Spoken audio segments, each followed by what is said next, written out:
Ya, Assalamualaikum warahmatullahi wabarakatuh. Terima kasih teman-teman sekalian. Kita sudah ada di penghujung pelatihan Stata di sesi keempat ini. Di mana sesi keempat ini kita akan mencoba mengeksplorasi analisis regresi sederhana. Kita tidak akan lari ke metode yang macam-macam gitu ya. Kayak misalnya kita akan ke non-linear regression, misalnya pakai logistik Robin. Itu kita nggak akan ke sana. Tapi di sini kita akan masuk ke bagian analisis regresi sederhana menggunakan ordinary least square atau S yang sering kita gunakan mungkin teman-teman ini. Jadi di poin ini nanti kita akan ada penugasan satu penugasan yang kemarin dan penugasan yang hari ini. Penugasan hari ini kita akan kita akan mencoba mengeksplorasi OLS itu sendiri, bagaimana menginterpretasikannya, dan bagaimana kita mencoba untuk mengeksplorasi dengan tambahan-tambahan kombinasi variabel gitu ya di OLS-nya. Di Stata nanti kita akan mengeksplorasi beberapa juga hal.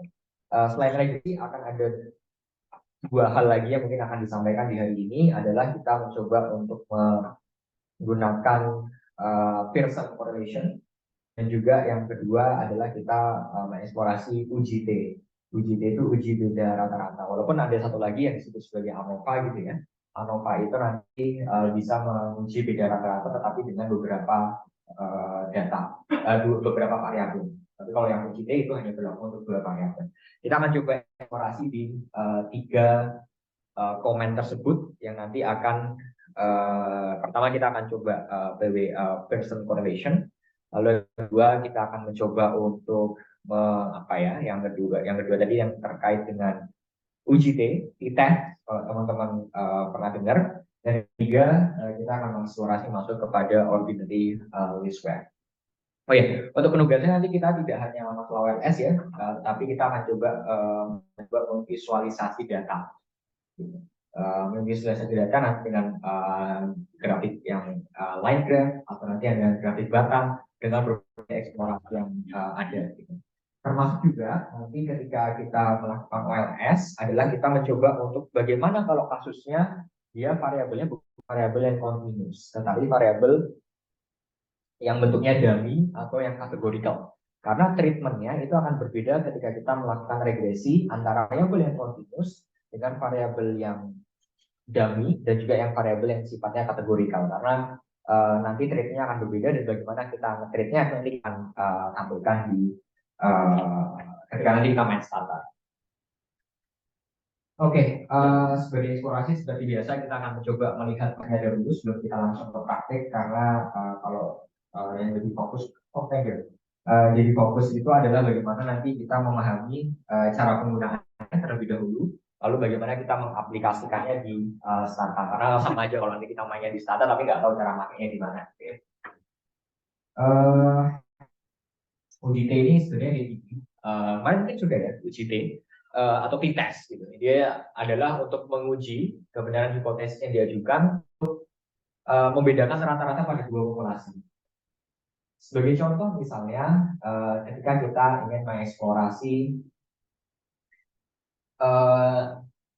nilai misalnya ya. Sebagai contoh misalnya ketika masuk kuliah itu kan pasti basicnya teman-teman SMA-nya IPA dan IPS sebagai contoh. Kita ingin melihat mungkin sebagai contoh di ilmu ekonomi. Di ilmu ekonomi itu kan cukup banyak mata kuliah yang dia fokusnya di penggunaan matematika sebagai bahasa untuk mengkomunikasikan ekonomi. Terus nanti ada juga statistik dan sebagainya. Nah, kita akan mencoba misalnya mengestimasi ada nggak sih beda rata-rata antara beda nilai IPK misalnya, rata-rata IPK mahasiswa yang dulu asal dari IPA dengan mahasiswa yang dulu asal dari IPS. Nah, mungkin kita bisa berbicara gitu ya, kayak oke, kita menemukan bahwa yang IPA itu IPK-nya lebih tinggi gitu ya, dibandingkan dengan IPS kalau kita lihat secara visual. Tetapi belum tentu perbedaan yang terjadi antara mahasiswa yang dia dari IPA dan IPS itu berbeda secara statistik. Misalnya selisihnya hanya 0,2 poin. Apakah 0,2 poin itu secara statistik memang berbeda signifikan atau enggak. Nah, itu yang kita lakukan dengan melakukan uji T. Walaupun secara visual itu berbeda, misalnya yang IPA itu lebih tinggi, sisinya 0,2 poin lebih tinggi dibandingkan yang IPS, bisa jadi dia secara statistik tidak berbeda secara rata-rata. Gitu. Nah, perbedaan rata-rata dua populasi ini nanti akan menjadi salah satunya justifikasi kita mengeksplorasi perbedaan itu lebih jauh dengan menggunakan analisis regresi atau metode-metode regresi yang lebih lanjut. Gitu. Oke, uji T. Nah, langkah-langkahnya, ini ketutupan. Oke, rata-ratanya bisa kita lihat di situ. Yang pertama kita menentukan H0 dan H1-nya. Biasanya H0-nya itu adalah tidak ada beda rata-rata antara variabel 1 dengan variabel 2, dan H1-nya itu adalah ada beda rata-rata antara variabel 1 dan variabel 2. Itu H0 H1-nya. Mungkin kalau teman-teman belajar statistik 2, kalau yang S1 itu kita membuat hipotesis seperti itu. Lalu yang kedua kita ingin menentukan level signifikansinya. Yang kita sudah tahu ya level signifikansi itu ada yang 10%, 5%, dan 1%. Nah, kita menggunakan itu 10%, 5%, atau 1%. Tapi kalau mau kita lebih mau presisi lagi, itu ya biasanya kita pakainya 1%. Tapi rata-rata biasanya di paper-paper yang menggunakan regresi itu paling minimal banget itu menggunakan level signifikansi 5%. Jadi jarang banget yang dia menggunakan 10%. Ya walaupun biasanya kita beli regresi itu kan ada ya biasanya dia dikasih bintang gitu ya. Kalau bintang 1 dia signifikansinya di level 10%. Bintang 2 dia signifikansinya di level 5%. Bintang 3 itu di 1%. Nah biasanya kalau mau lebih presisi ya biasanya pakai 1%. Apalagi kalau teman-teman yang di teknik atau kedokteran yang membutuhkan presisi yang tinggi itu biasanya dia menggunakan 1%. Anggap kita menggunakan 5% gitu. 5% itu kalau di T-table-nya itu akan mendekati angka 1,96. Sehingga nanti ketika kita hitung, kita menemukan p-value-nya itu lebih dari 1,96, maka dia akan signifikan. Tapi kalau di bawah 1,96, berarti dia tidak signifikan gitu, secara statistik. Lalu melakukan uji varians, ini sebenarnya kalau misalnya kita manual itu ya kita ngitung pakai rumus uji variansnya, tapi kalau di Stata itu udah langsung kita dapat hasilnya. Lalu terus kita hitung nilai T dan degree of freedom-nya, itu kalau mau manual. Biasanya kalau wisata udah disajikan gitu, detailnya berapa dan di freedom-nya. Lalu kita membandingkan nilai T hitung dengan T table-nya. Yang tadi saya bilang saya lebih dari 1,96 dia signifikan kalau 5% ya. Tapi kalau misalnya 1% itu biasanya mendekati nilai 2,32 kalau salah 2,32. Mungkin nanti bisa dicek di table-nya gitu. Dan baru yang terakhir adalah pengambilan keputusan hipotesis. Apakah kita reject null hipotesis atau kita fail to reject null hypothesis. Jadi H0 H1-nya itu harus kita spesifikkan dulu. Apakah kita reject H0 atau kita fail to reject H0 gitu. Nah, ini gambaran jadi kita mencari dia signifikannya itu dari dia grafik distribusi normalnya itu kan.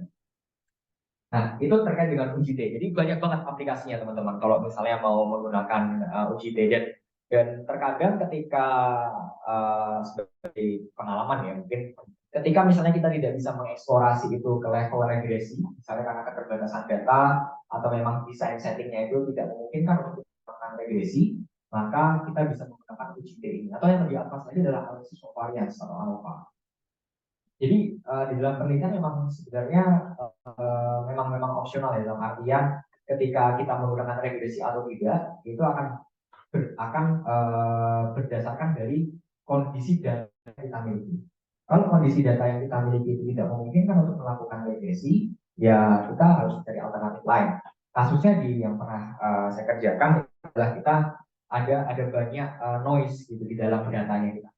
Noise-nya itu kasus yang saya kerjakan itu adalah berkaitan dengan melakukan intervensi perubahan sistem pembiayaan di Vaskes untuk pembayaran BPJS sebagai contoh.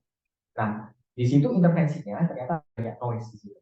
Noise-nya apa? Ketika kita melakukan intervensi, muncul peraturan Menteri Kesehatan yang dia programnya itu sama seperti apa yang kita intervensikan.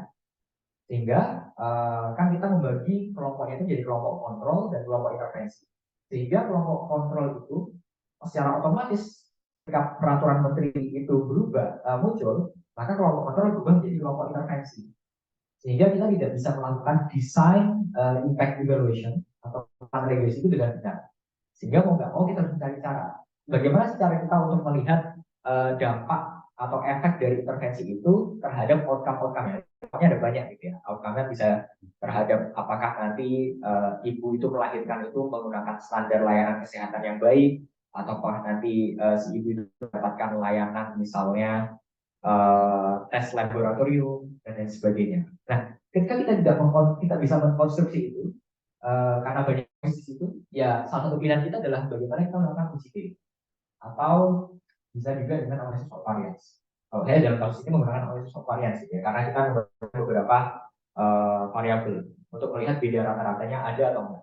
Nah, indikator memang banyak kelemahan ketika kita menggunakan UGT karena kita tidak bisa mengisolasi variabel itu apakah intervensi itu memang benar-benar punya dampak atau enggak karena noise-nya yang banyak tadi itu.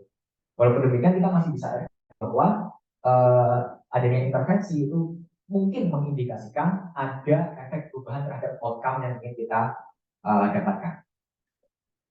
Jadi uji T ini sebenarnya sangat-sangat sederhana ya, mungkin teman-teman kalau misalnya membuat paper atau apa ini bisa jadi salah satu alternatif gitu ya ketika nanti misalnya regresi tidak bisa dilakukan dan lain sebagainya, atau teman-teman mau mengeksplorasi ini juga oke gitu. Karena ada banyak kasus-kasus di sekitar kita yang bisa kita uji T untuk beda rata-rata. Misalnya ada nggak sih beda rata-rata antara mereka yang misalnya mendapatkan training, misalnya kita tenaga kerja gitu ya, ada nggak sih beda rata-rata orang yang dia dapat training dengan orang yang tidak dapat training terhadap upahnya gitu.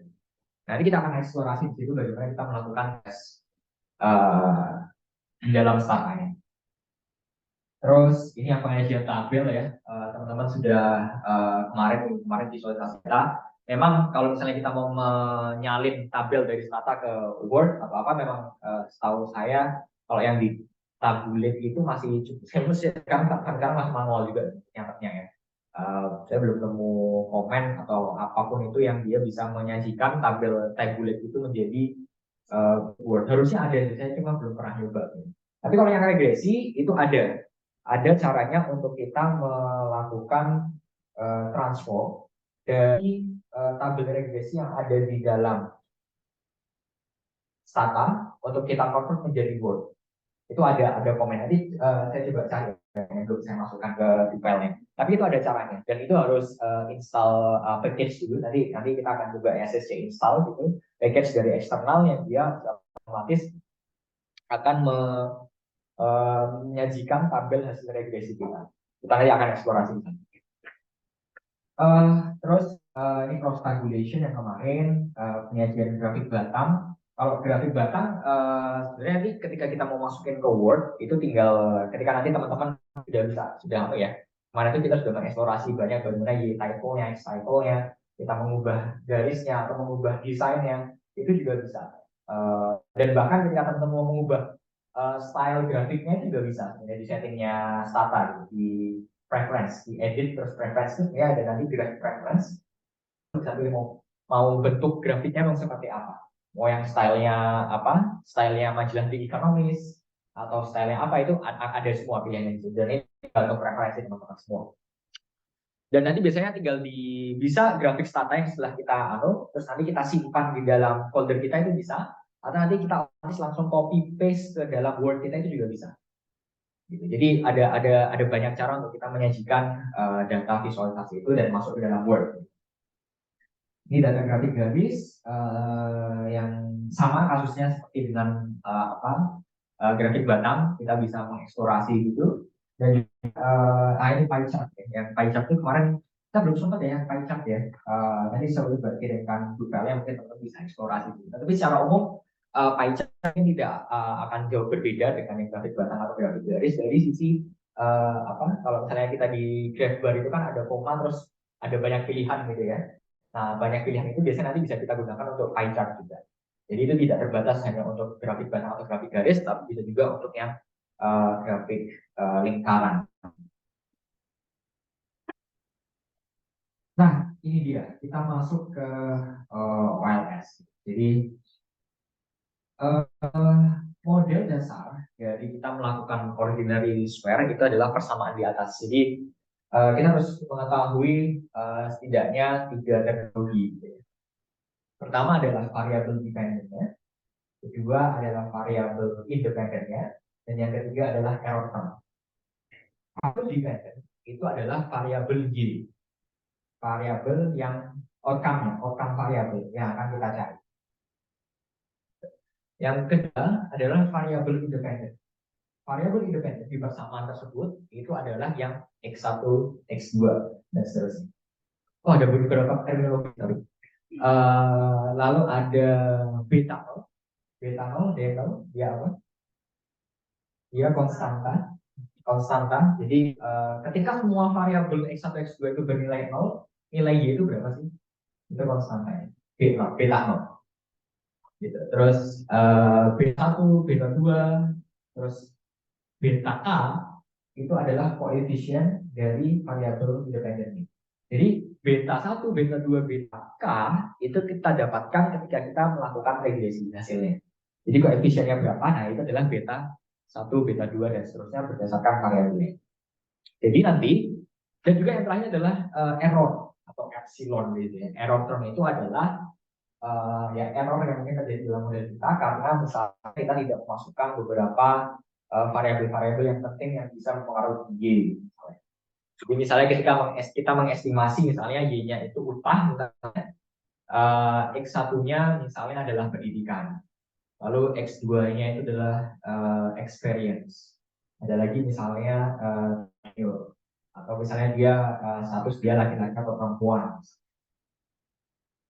Nah, kita sudah memasukkan banyak variabel itu, pengalaman, pekerjaan, pendidikan, dan lain sebagainya. Tapi ada nggak sih kita mikir seharusnya ada nih yang mempengaruhi upah, tapi kita nggak bisa mengukur. Misalnya apa? IQ bisa kita ukur. Apa ya? Misalnya motivasi kerja. Bisa nggak kita mengukur motivasi kerja yang benar-benar exact gitu? Agak sulit ya kita mengukur motivasi kerja seseorang gitu ya, karena itu ya mungkin saya dengan alat ukur psikologi mungkin terus kita bisa melihat mungkin dengan apa skala Likert gitu ya, seberapa termotivasi Anda untuk bekerja satu sama. Tapi kan itu tidak bisa mudah. Tapi kan itu tetap self declaration, self declare dari seseorang itu untuk motivasinya berapa. Sehingga kita tidak bisa mengidentifikasi exact number of labor's motivation ketika dia masuk bekerja gitu. Nah, makanya terkadang motivasi itu sering kita masukkan ke dalam error term. Error term itu adalah variabel-variabel yang mungkin dia bisa mengaruhi age, tetapi dia tidak bisa tercapture di dalam regresi kita. Dan itu bentuknya bukan kita nanti ada variabel gitu di dalam regresi kita, tapi nanti itu adalah bentuknya istilahnya itu residual error. Jadi ketika kita akan regresi, kita akan dapat residual error, dan residual error itu adalah error term. Yang di situ mengcapture berbagai variabel-variabel, unobservable variabel yang dia pun mempengaruhi terhadap si Y-nya. Atau nanti misalnya kita outcome-nya ke which ya. Contohnya tadi, misalnya kita nggak bisa mengukur motivasi seseorang. Ada lagi sebagai contoh, misalnya kita ingin Y-nya itu adalah misalnya lama waktu rawat inap. Kita ingin mengukur outcome kesehatan. Y-nya itu adalah lama waktu inap untuk rawat inap, untuk melihat ada nggak sih misalnya pertanyaan kliniknya kita melihat ada nggak sih hubungan antara karakteristik rumah tangga terhadap misalnya tadi gitu lama waktu rawat inap dia di rumah sakit. Ketika dia karakteristik rumah tangga, misalnya dia lantainya seperti apa, dindingnya seperti apa, jenis atapnya seperti apa, sumber airnya seperti apa, itu misalnya dia tidak apa namanya, apakah variabel-variabel ini tadi bisa mempengaruhi outcome kesehatannya. Misalnya ketika dia sumber airnya itu dari sungai, dia lama rawat inapnya lebih lama dibandingkan dengan yang sumbernya dari sumur. Tapi ada nggak sih variabel-variabel yang tidak bisa kita observasi misalnya untuk rawat inap? Misalnya genetik bawaan. Bisa nggak kita mengobservasi genetik bawaan? Ya mungkin bisa ya, dengan kita membuat dummy variabel, misalnya ketika dia ada kelainan genetik bawaan, kita jadikan 1, kalau nggak ada 0. Tapi kan kita tidak bisa exact mengukur seberapa jauh genetik ini punya pengaruh terhadap lama rawat. Sehingga terkadang bisa jadi kita masukkan itu ke dalam error term. Jadi kita menganggap bahwa itu yaudahlah, kita nggak bisa mengeksplorasi itu, yaudah itu masuk ke error term. Gitu. Jadi ini persamaan dasar terkait dengan OLS. Dan biasanya di sini bisa kita eksplorasi. X1-nya itu bisa nanti variabel continuous, X2-nya nanti bisa variabel dummy, X3-nya itu bisa variabel kategorikal, dan macam-macam. Nah, ini satu hal yang penting juga ketika teman-teman melakukan regresi adalah ketika data itu bisa dikonstruksi menjadi variabel continuous, itu akan lebih baik dibandingkan kita hanya memasukkannya untuk variabel dummy atau kategorikal. Jadi prioritas pertama ketika kita melakukan regresi adalah ketika ada variabel itu bisa diukur dengan variabel continuous, maka itu akan lebih baik dibandingkan kita memasukkan hanya variabel dummy atau kategorikal.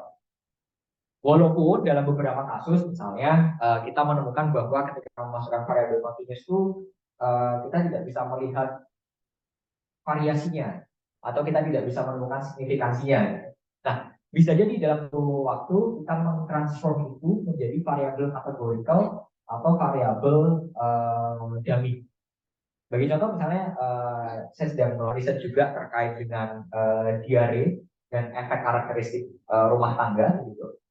Di situ ada variabel umur dari, jadi saya melihat ada nggak sih dampak dari karakteristik rumah tangga terhadap diare untuk anak usia balita. Nah, di situ saya memasukkan variabel kontrolnya, ada salah satunya adalah usia ibu itu punya pengaruh nggak sih terhadap si anak itu bakal kena diare atau enggak, probabilitasnya tuh ada atau enggak, signifikan atau enggak. Nah, ketika saya memasukkan itu sebagai variabel yang sifatnya continuous, itu ternyata tidak menemukan variasi yang cukup menarik. Jadi yang dia nggak signifikan, terus saya ubah dengan itu nggak signifikan, nggak terlihat. Nah, saya tertarik, apakah memang benar ada gitu usia dari ibu itu punya pengaruh terhadap diare anaknya? Apakah misalnya usia ibunya terlalu muda itu punya pengaruh terhadap anaknya, kemungkinan diarenya lebih tinggi atau enggak? Misalnya karena ibunya terlalu muda, dia belum tahu parenting dan lain sebagainya, jadi dia ngurus anak itu ya seadanya gitu ya. Udah dikasih makan seadanya, terus ya nggak tahu pendidik, mungkin karena usianya muda nggak melanjutkan pendidikan sehingga dia tidak punya pendidikan yang cukup untuk mendidik anak misalnya.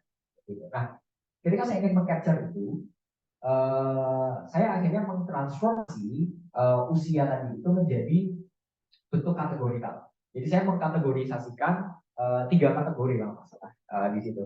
Ada kategori usia muda, kategori usia sedang gitu, dan usia tua. Usia tua itu kalau nggak salah di atas 35 tahun. Kalau nggak salah, di atas 35 tahun. Di atas 35 tahun itu saya klasifikasikan jadi ibu yang usianya sudah tua.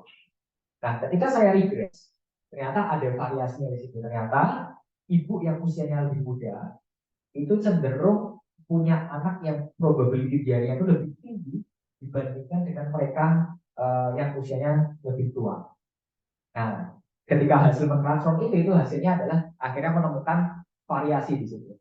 Alih-alih menggunakan yang continuous karena kita tidak bisa mendapatkan variasinya, kita bisa transform ke bentuk kategorikal yang mana itu bisa mendapatkan cerita. Ya kalau saya cuma regress continuous itu ya saya nggak dapat ceritanya, nggak signifikan ya udah nggak ada ceritanya tuh. Tapi ketika saya coba variasi ubah ke dalam bentuk kategorikal, kita dapat cerita baru, dia bisa menjadi salah satu temuan di dalam penelitian. Kayak gitu. Nah, itu basicnya untuk persamaan OLS. Ada pertanyaan teman-teman? Sebelum kita ke asumsi klasiknya, ini cukup banyak gitu ya maksudnya. Ada pertanyaan teman-teman? Atau yang di Zoom?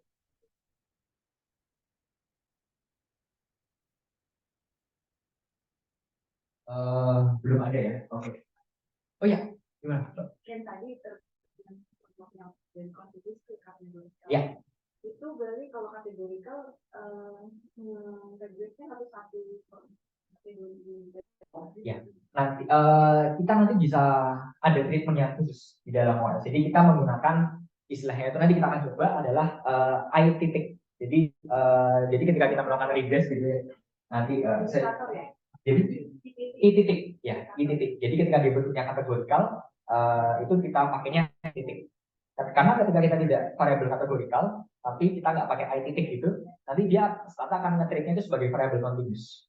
Berarti bisa dengan regress dengan yang kategorikal sama itu. Continuous itu bisa tanpa perlu kita memisahkan jadi delta gitu. Tapi nanti saya memang agak cukup spesial gitu. Dalam artian ada nanti ketika kita menggunakan variabel itu nanti akan ada yang namanya base-nya. Jadi base nanti cara kita melakukan base itu bisa juga di startnya. Jadi kita akan eksplorasi dulu. Mau nanya lagi terkait IGT yang tadi. Ya. IGT kan saya gendernya female and male. Ya. Tapi kalau kondisinya ada sebelum dan sesudah, itu bisa pakai IGT atau? Itu bisa juga. ANOVA juga bisa, UGT juga bisa. Jadi tergantung kebutuhannya sih sebenarnya. Iya betul. Iya. Itu sebenarnya juga bisa untuk pre and post itu juga bisa. Kita buat UGT itu juga bisa. Ya, simple gitu. Jadi ya sebenarnya pre post sebelum dan sesudah itu bisa buat regresi juga. Jadi bisa kita buat regresi, bisa kita buat UGT atau ANOVA itu bisa juga. Tergantung nanti dari bagaimana konteks kebutuhan kita untuk nulisnya. Gitu. Matur nuwun, ada lagi? Teman-teman? Oke. Kalau nggak ada, saya akan mungkin menjelaskan satu-satu terkait dengan tujuan asumsi klasiknya ini. Beberapa yang memang saya agak lupa ingat ya. Ini karena materi semester 4 ekonometrika. Tapi saya akan coba menjelaskan saya gitu. Ketika kita melakukan OLS itu nanti yang ingin kita dapatkan itu adalah estimator yang dia tidak bias. Jadi ketika kita terpenuhi asumsi-asumsi OLS, kita bisa argue bahwa hasil estimasi yang kita lakukan itu tidak bias dan bisa menghasilkan estimator yang baik untuk merepresentasikan dataset kita. Itu poin penting. Jadi ketika teman-teman mengenal istilahnya ada panel fixed effect, instrumental variable, terus ada lagi misalnya kalau di mikro itu ada RDD, regression discontinuity design, ada lagi misalnya nanti menggunakan difference indifference. Nah, kenapa kita menggunakan metode-metode yang advance seperti itu? Sebenarnya karena ketika kita menggunakan metode yang advance itu terjadi karena OLS yang akan kita lakukan, regresi yang kita lakukan itu tidak memenuhi beberapa dari asumsi di OLS itu. Jadi sebenarnya basicnya ketika dataset itu sudah memenuhi asumsi dari OLS, ya menggunakan OLS itu sudah cukup sekali. Nggak perlu metode-metode yang advance, IT, DID, RDP. Selama regresi itu memenuhi asumsi ini, ya udah nggak masalah, kita nggak perlu pakai metode yang advance lagi. Misalnya sebagai contoh, ada instrumental variable. Instrumental variable itu istilahnya adalah two stage least square. Jadi kita regresinya 2 kali. Nah itu terjadi kenapa? Karena kita melanggar misalnya yang ini, semua variabel dependen tidak berkorelasi dengan error term. Atau bisa juga ini tidak ada korelasi sempurna antara variabel independen. Nah, kita menggunakan instrumental variable. Kenapa bukan instrumental variable? Karena variabel independen kita itu endogen. Endogen itu adalah variabel kita itu dipengaruhi oleh variabel lain.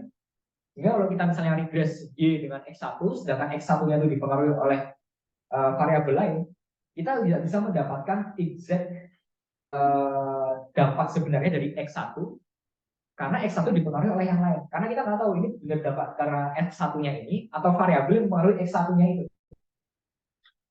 Nah, karena itu misalnya melanggar beberapa asumsi, misalnya bisa jadi yang semua variabel ini tidak berkorelasi dengan error term dan tidak berkorelasi sempurna ini, maka kita menggunakan yang disebut sebagai IT.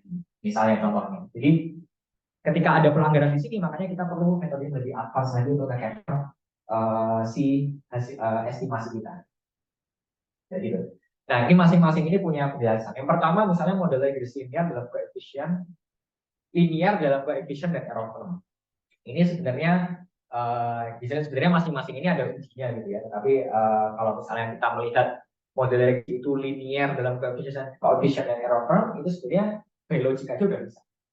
Jadi misalnya kita ingin mengestimasi pendidikan dengan upah gitu. Kita udah punya logik nih. Oh, pasti pendidikan akan punya pengaruh terhadap upah. Dan hubungannya mungkin bisa jadi linear. Dugaan kita di dan by logic aja sebenarnya sudah cukup untuk kita menunjukkan bahwa ada linear dalam koefisien dan error termnya itu. Sebenarnya ini juga jarang juga untuk menguji linear ini ya, karena bisa divisualisasikan dengan grafik itu untuk melihat hubungannya seperti apa. Tetapi sebenarnya by logic atau by theory itu sudah untuk menguji apakah dia punya hubungan linear atau enggak. Misalnya dengan upah dengan pendidikan dengan upah, training terhadap upah, misalnya apalagi perilaku PHBS terhadap misalnya kesehatan atau apapun itu yang dia sebenarnya by logic by theory itu kita bahwa itu linear. Jadi nggak usah udah given gitu, nggak usah kita uji macam-macam sebenarnya. Walaupun kalau teman mau uji ya juga nggak masalah untuk memastikan secara statistik itu benar. Gitu. Nah ini dia. Yang kedua, error term memiliki rata-rata populasi nol. Ini saya agak lupa ingat, tapi ini akan berkaitan dengan kalau di stata itu ada sum of square. Jadi semacam apa ya?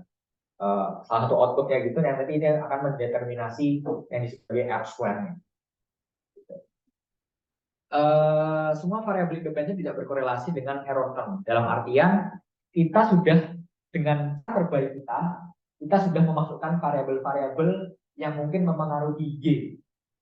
Tadi saya bilang tadi, ketika kita melakukan regresi upah gitu ya terhadap pendidikan dan lain sebagainya, pastikan di X1, X2 dan seterusnya itu adalah variabel-variabel yang bisa kita ukur yang mempengaruhi upah.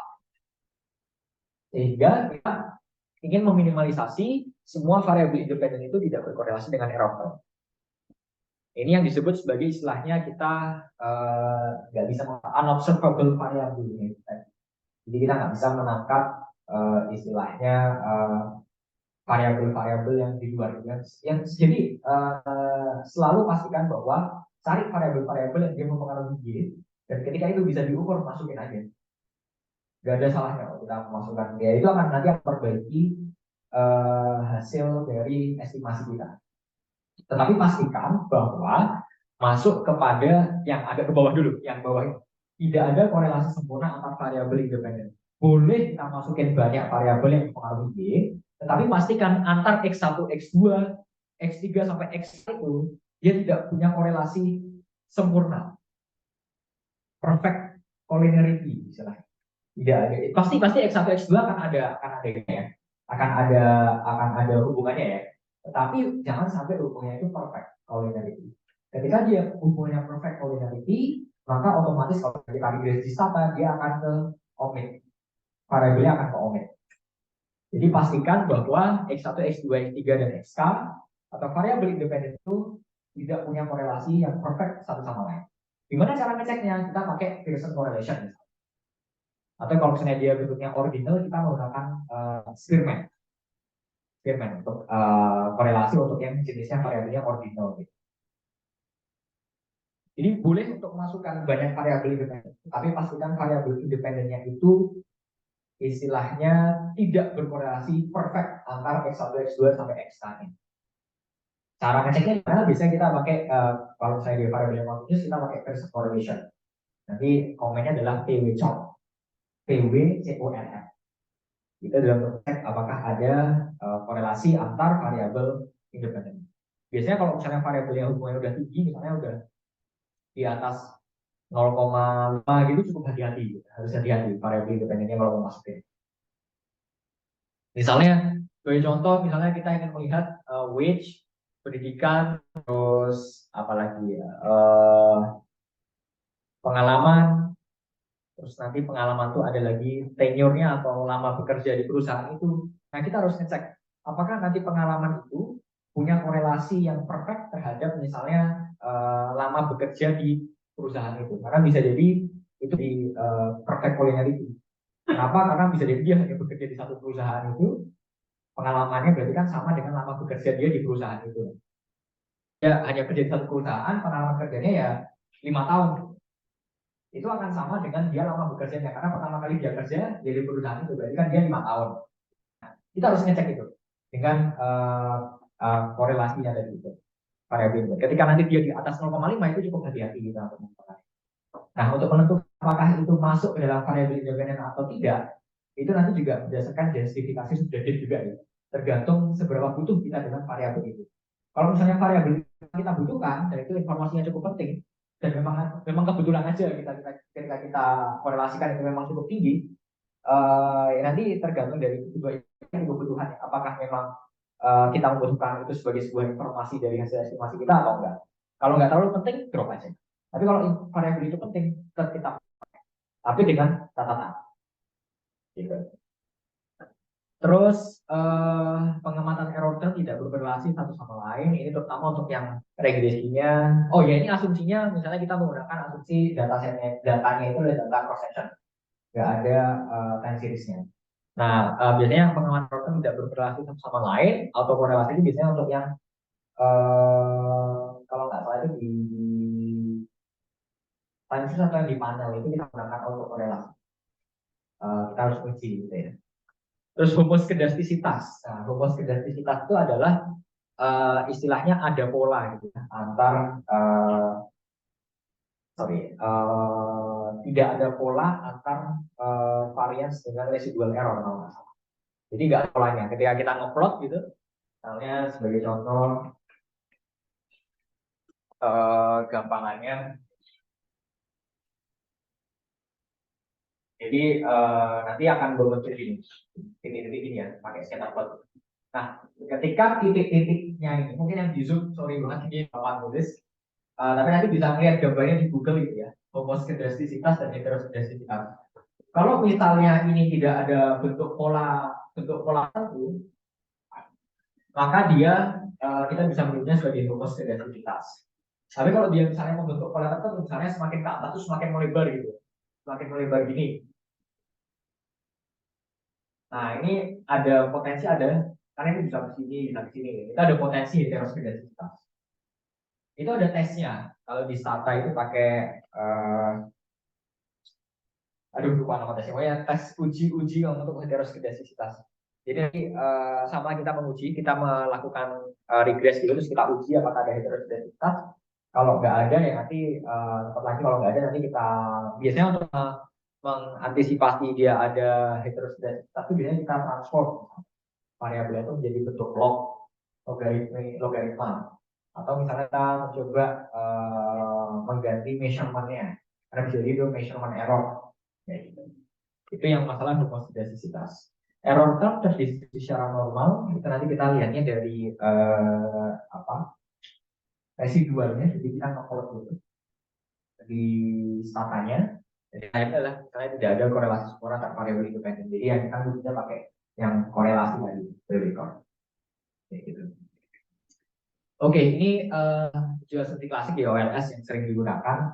Masing-masing bisa diuji sebenarnya, tapi ya terkadang tidak seluruhnya harus diuji, tergantung nanti saya yang linear dalam Bayesian dan error term ya udah kita biologi atau teori aja juga sudah cukup gitu untuk kita melihat ada hubungan linear atau enggak. Kalau mau uji biasanya kita melihatnya ya dari scatter plotnya atau trennya gitu. Kita bisa melihat ada hubungan linear atau enggak.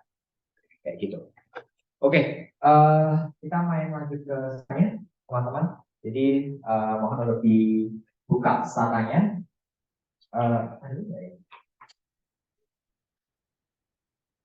Oh ya, ya kita masih menggunakan database 2 ini.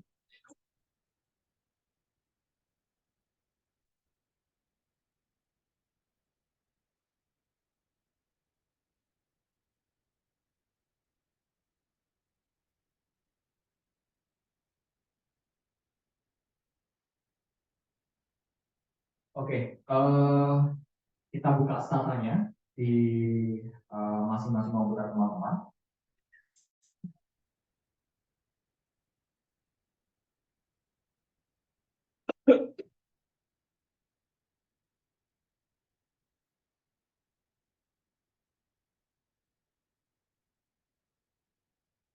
kita upload data which2.dth. Nah, pertama kita tidak akan langsung ke regresi dulu, tapi kita akan coba di tesnya dulu. UGP itu sederhana untuk melihat beda rata-rata gitu ya. Nah,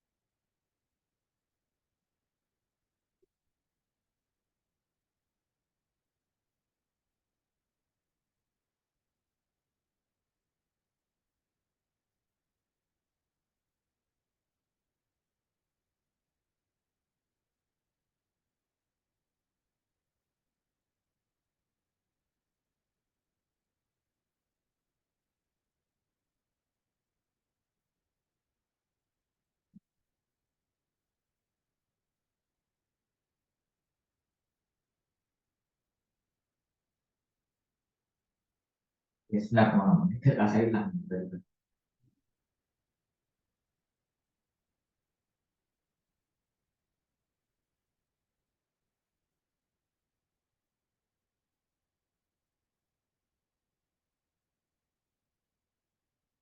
Oke, yang muncul.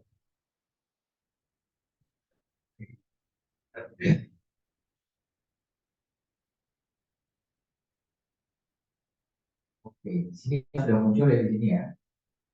Untuk datasetnya ada which seperti biasa yang akan menjadi outcome kita seterusnya di dalam sini ya pelatihan ini ya. Lalu ada hours, IQ, KBB, knowledge of apa itu knowledge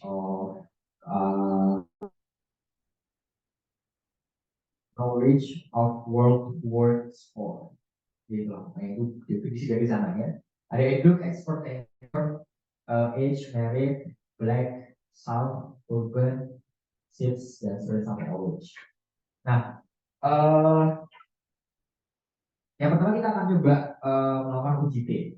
Ada yang cukup menarik ya untuk kita lihat. Misalnya, apakah ada beda rata-rata yang signifikan statistik antara which atau jangan which kita cari ya tentang pendidikan orang yang tinggal di urban dengan yang tidak.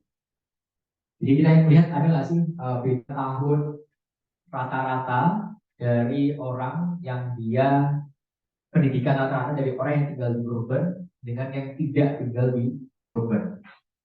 Kita cukup tulis di sini adalah t-test yang kita ingin uji, misalnya eduk dalam koma by apa? By urban. T-test eduk by urban. Kita akan mendapatkan. Nah, ini dengan asumsi bahwa dia variasinya sama gitu ya. Maka variabel yang kita uji. Nah, kita bisa lihat di sini bahwa secara rata-rata yang grup 0 dan grup 1 ini ya, sebenarnya secara statistik kita bisa lihat dia rata-ratanya itu yang di rural itu 13,21 tahun yang di situ ya. Yang 0 itu kan apa namanya yang dia tinggalnya di rural. Satu itu yang atau gini saya buat biar kelihatan, kita label define dulu ya.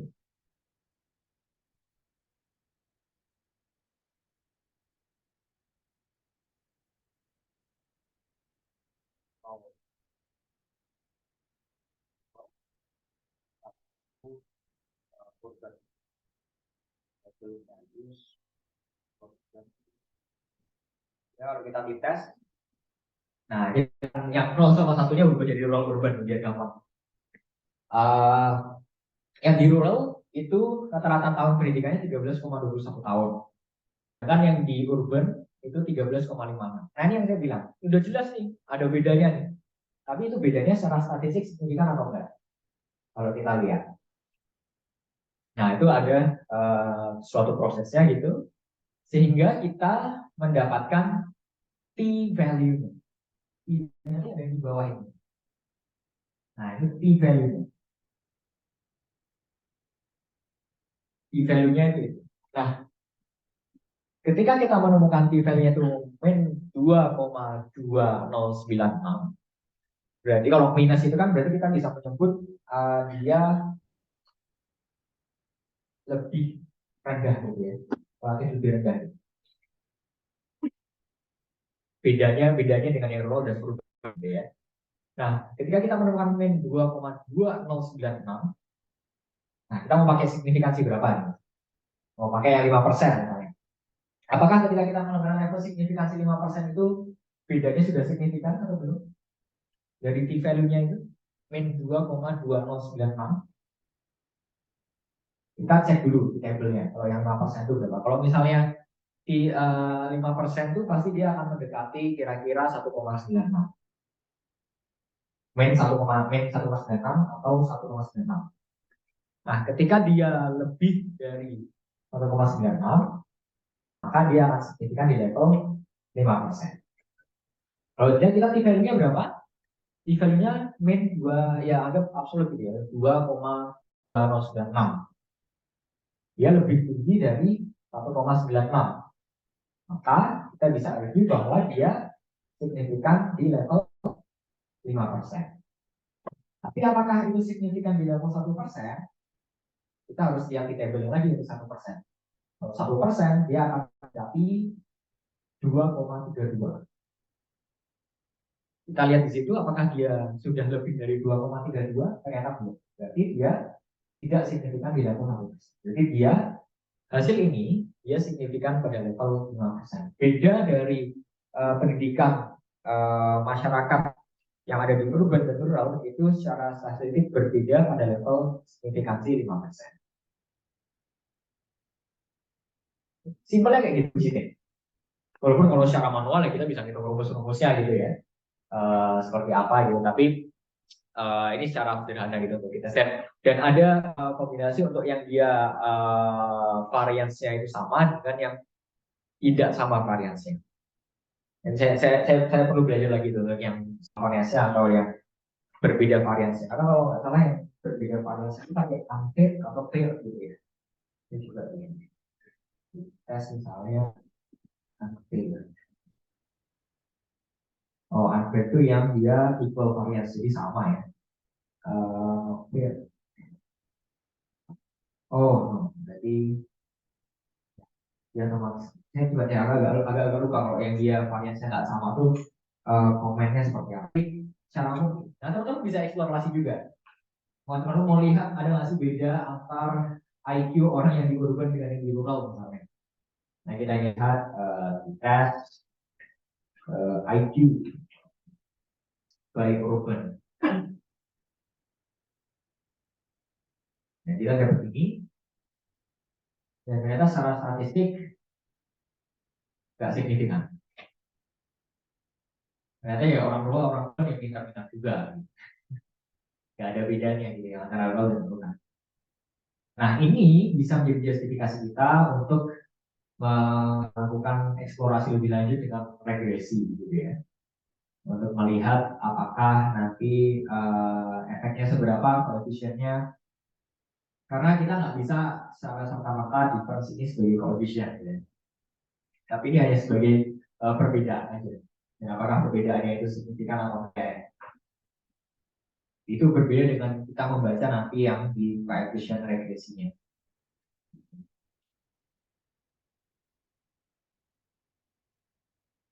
Oke, ini untuk yang uji tes. Sebenarnya ada lagi yang ANOVA itu, masih agak lupa gitu. Yang ANOVA kan jarang pakai ANOVA. Tapi bisa caranya. Nah, saya coba dulu ya. ANOVA,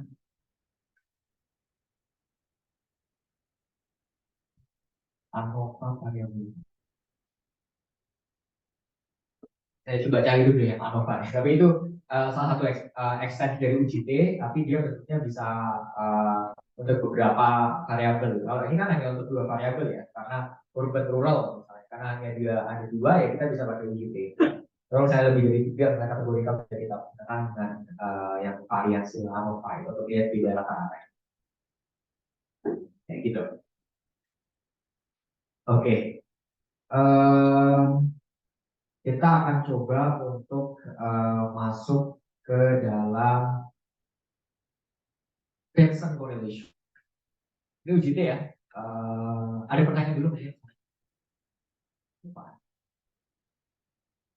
Ada pertanyaan dari teman-teman ada di Zoom.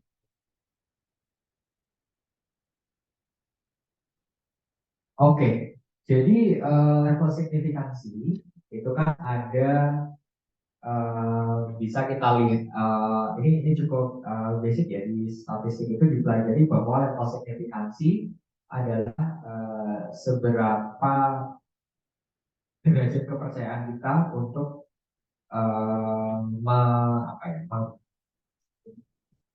memasukkan errornya gitu ya, kalau nggak salah. Istilahnya gitu. Jadi level signifikansi itu adalah level kepercayaan kita terhadap data kita. Semakin kecil level signifikansi, mungkin 1% atau berapa, berarti itu semakin presisi kita mempercayai hasil dari perhitungan kita. Nah, cara untuk kita melakukan penentuan level signifikansi, biasanya dalam paper kita menggunakannya yang 10%, 5%, atau 1%. Biasanya kalau di tabel regresi itu nanti ada bintangnya itu. Bintangnya 1 itu 10%, bintang 2 itu 5%, bintang 1 itu nanti bintang 3 itu 1%. Nah, cara yang level signifikansi adalah yang pertama, tentukan dulu mau berapa level signifikansi yang akan kita gunakan. Mau 5%, mau 1%, silakan. Tapi semakin dia mendekati 1% atau kurang dari 1%, maka dia akan semakin presisi hasil estimasi kita dan semakin signifikan gitu ya. Yang pertama itu. Yang kedua adalah kita hitung. Kalau misalnya dengan UJT ini kita hitung sehingga kita mendapatkan t-value-nya. T-value. Nah, t-value ini yang akan kita bandingkan dengan t-table. T-table itu adalah tabel yang menunjukkan nilai istilahnya nilai signifikansi gitu ya. Jika misalnya dia sudah melewati nilai signifikansi yang ada di table itu, ini kan di table itu ada macam-macam ya. Kita mau yang derajat kepercayaan 10%, atau 20% juga ada, 10%, 5%, 1%, sampai 0,1% itu juga ada. Dan itu akan disesuaikan dengan nanti teman-teman menentukan yang disebut sebagai degree of freedom. Degree of freedom itu nanti adalah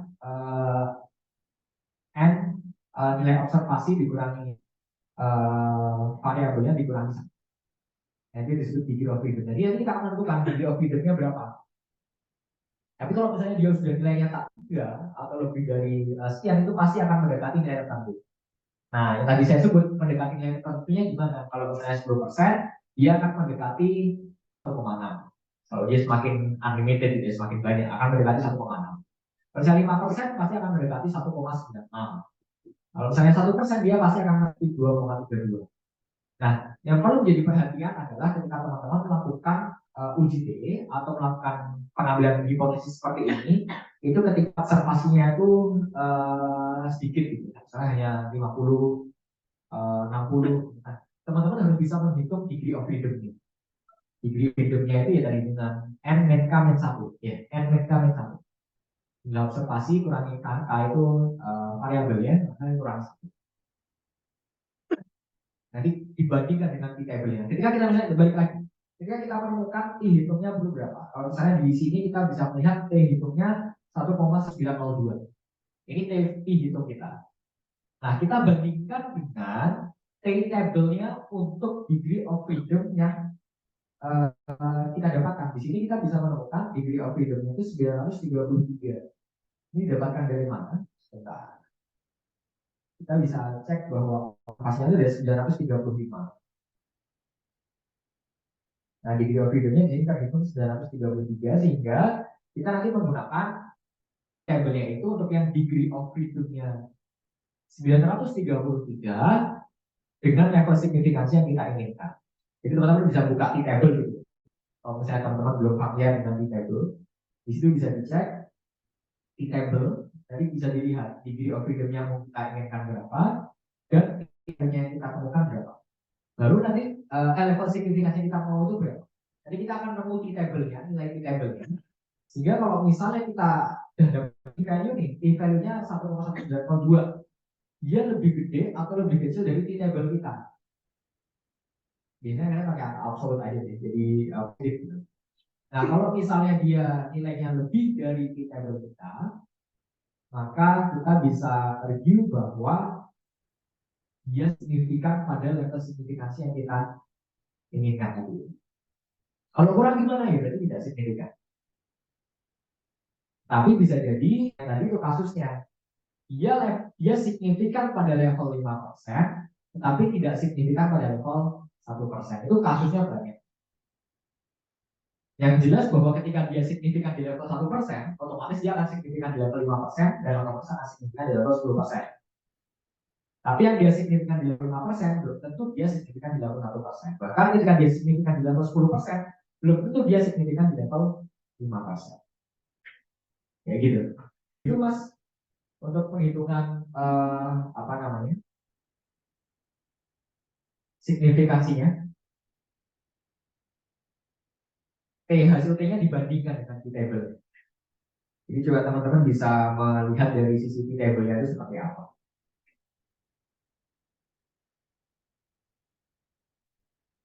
Oke, kalau nggak ada, kita akan mencoba menggunakan Pearson correlation untuk melihat ada nggak sih korelasi antara variabel yang ada di dalam dataset. Oke, ya gimana mas? Kalau misalkan dia pasti signifikan di level kita dari signifikansinya ke level 5% dia hasil prediksi kan boleh. Iya nggak apa-apa. Tapi biasanya di tabel regresi itu akan kita biasanya ngasih 3 alternatif gitu. Dia variabel levelnya signifikan di 10%, 5% atau di 1%. Biasanya gitu. Nanti tergantung bagaimana keputusan dari ketika kita mau tulis gitu ya. Nanti tergantung keputusannya apakah yang 10% itu mau kita pakai itu sebagai signifikan atau enggak, itu tergantung dari kita ya.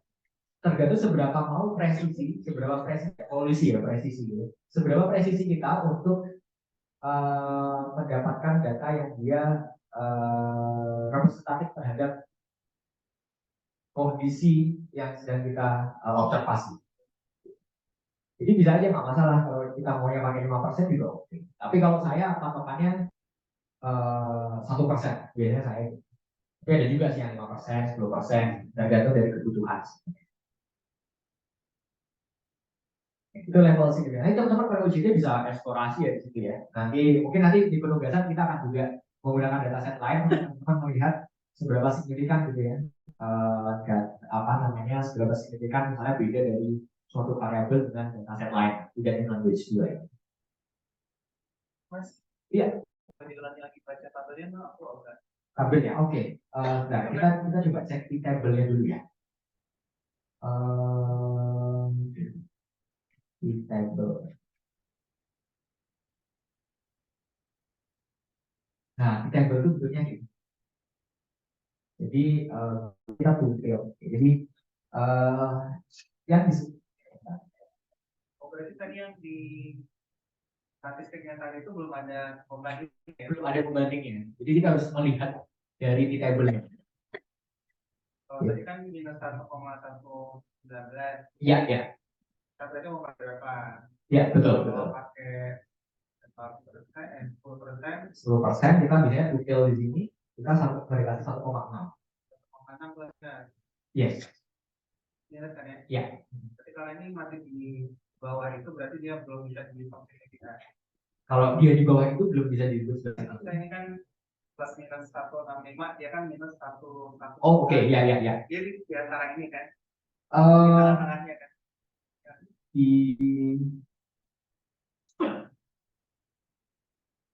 Saya biasanya bacanya absolut sih mas, lebih gampang absolut biasanya, dibuat absolut gitu nilainya. Iya, kalau dibuat absolut kan dia tidak lebih besar dari 165 atau lebih besar dari minus 1 165 ya. Yang dinilai ini biasanya, nah ini saya buat psikologi. Jadi ada satu lagi. Jadi biar lebih gampang untuk menginterpretasikan. Oke, kan kalau 165 dia nggak nyampe, berarti dia nggak bisa beri. Ya kita berarti fail to reject. Fail to reject. Fail to reject. Nah di table itu bentuknya kayak gini, teman-teman. Kita mau pakai kuartil apa kutil? Biasanya pakai kutil itu sih untuk melihat pengambilan keputusan. Ini degree of freedom ya. Nah ini yang nanti degree of freedom itu kita harus tentukan sih. Tapi nanti ketika kita sudah dapat angka yang sifatnya A3 gitu ya, dia pasti akan mendekati nilai tertentu. Yang saya 10% di sini, itu akan mendekati 1,6. Tapi untuk yang dia 5% pasti akan mendekati 1,96. Dan untuk yang level signifikasi 1%, sebentar ya, ini 5%, 1% ini ya. Oh sorry, ternyata 2,5 ternyata. 2,32 itu kalau 98% atau 2%. Jadi 2,5. Ketika dia lebih dari yang di sini, sesuai degree of freedom-nya masing-masing ya, itu akan signifikan. Jadi kalau dia dari itu, dia disebutnya, ya nggak signifikan. Fail to reject null hypothesis. Di table, terus, iya di table.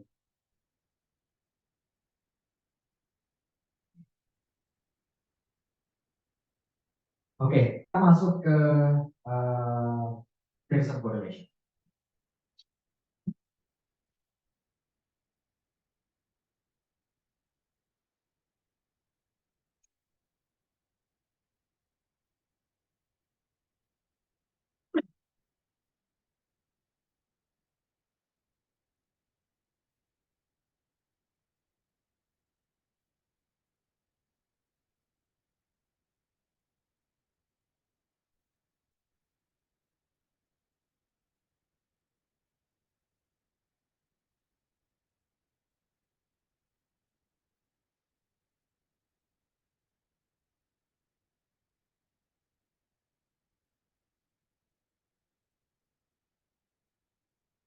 Kita masuk ke Pearson correlation. Dan Pearson correlation ini adalah kita mengungkapkan korelasi atau asosiasi dari dua variabel.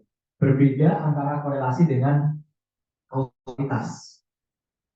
Korelasi dan kausalitas itu satu hal yang juga saya kritik ke beberapa kajian. Karena saya sempat mengkritik kajiannya BMKM yang untuk baca pres itu viral jadinya, viral di Twitter. Karena dia tidak bisa membedakan antara korelasi dengan kausalitas. Dia daki-daki gitu ya, pakai bahasanya, pakai 5V, pakai full OLS, pakai apa, tapi dia tidak bisa membedakan antara penggunaan, kapan menggunakan diksi korelasi, kapan menggunakan diksi kausalitas. Kausalitas itu hubungan sebab akibat. Jadi kita bisa buktikan bahwa di situ ada hubungan sebab akibat. Korelasi belum tentu ada hubungan sebab akibat di situ. Misalnya korelasi apa ya? Misalnya korelasi antara MU kalah terus, misalnya pendapatan per kapita Indonesia. Pendapatan per kapita Indonesia kan naik, tapi MU kalah terus gitu, makin degradasi gitu ya. Itu kalau pakai korelasi itu ada korelasinya, tapi itu belum tentu hubungan sebab akibat. Masa pendapatan per kapita Indonesia naik, MU kalah itu kan enggak juga. Itu kan bedanya antara kausalitas dengan korelasi. Korelasi itu hanya sebatas asosiasi saja, ada hubungan gitu antara dua variabel. Tapi kalau kausalitas itu sudah jelas ada hubungan sebab akibat itu, yang kita konstruksi berdasarkan teori atau biologiknya. Itu hubungan kausalitas dan korelasi. Di sini BWKOR itu akan kita mencoba melihat korelasi. Oh azan ya, kita tunggu azan.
kita lanjut lagi. Jadi kita sampai korelasi dan kausalitas gitu ya, bahwa dua hal itu cukup berbeda dan kita tidak bisa menyimpulkan bahwa ketika ada korelasi belum tentu di situ ada kausalitas.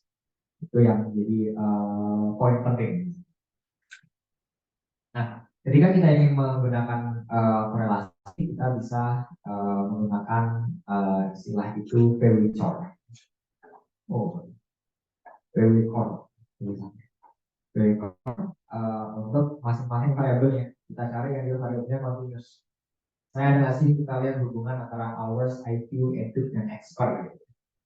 Kita tulis itu hours, IQ, edu, expert, tenure. Nah, di situ kita bisa menemukan korelasi. Ini adalah korelasi dari korelasi dari masing-masing variabel independennya. Yang kita cek biasanya variabel independennya, bukan variabel dependennya. Pasti kita harus mencari ada korelasi dong antara which, group, expert. Yang kita cari adalah yang variabel independennya yang akan kita gunakan. Kita lihat di sini hours dengan hours ya sudah jelas itu perfect correlation ya karena dia sama gitu variabelnya. IQ dengan hours ternyata nggak ada hubungannya gitu. Dia ada 0,7 0,07. Yang cukup tinggi kita bisa lihat di situ adalah yang paling tinggi itu adalah hubungan antara edu dengan IQ.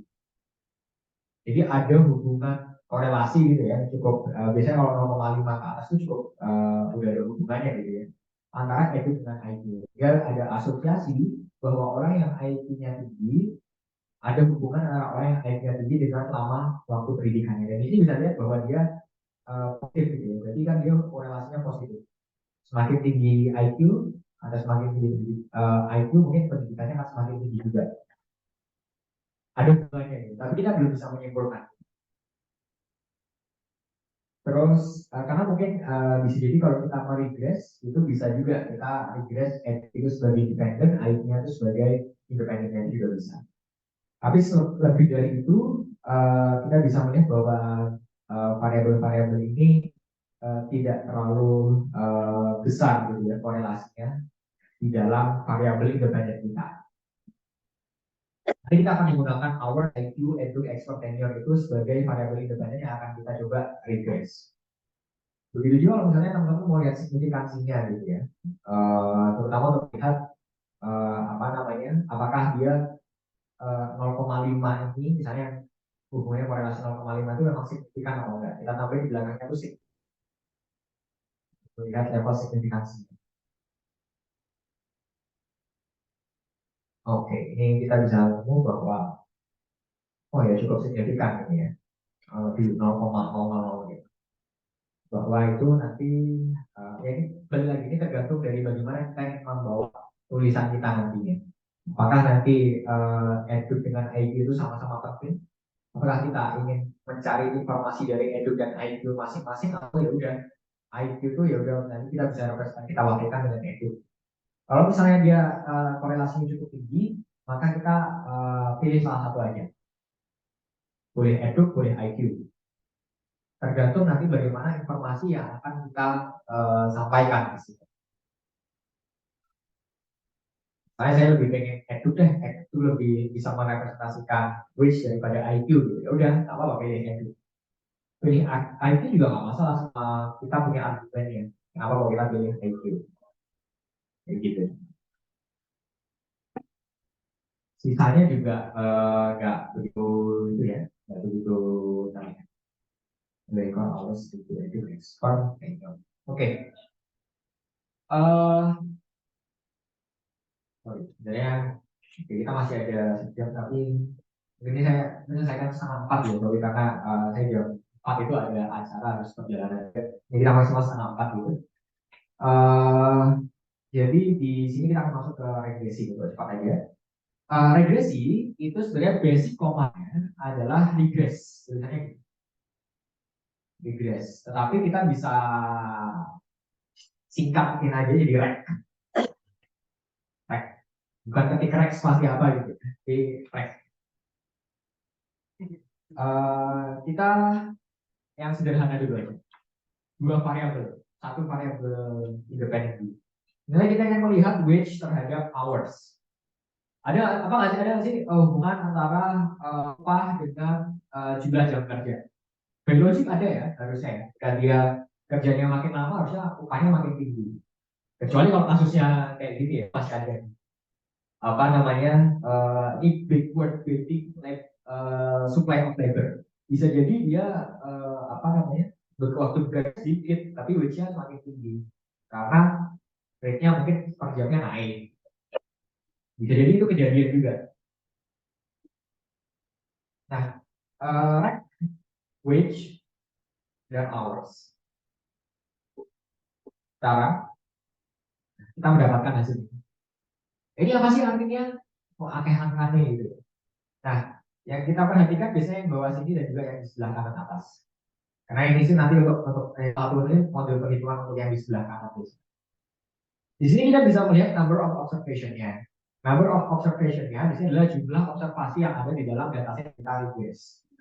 Ada 935 observasi. Nah,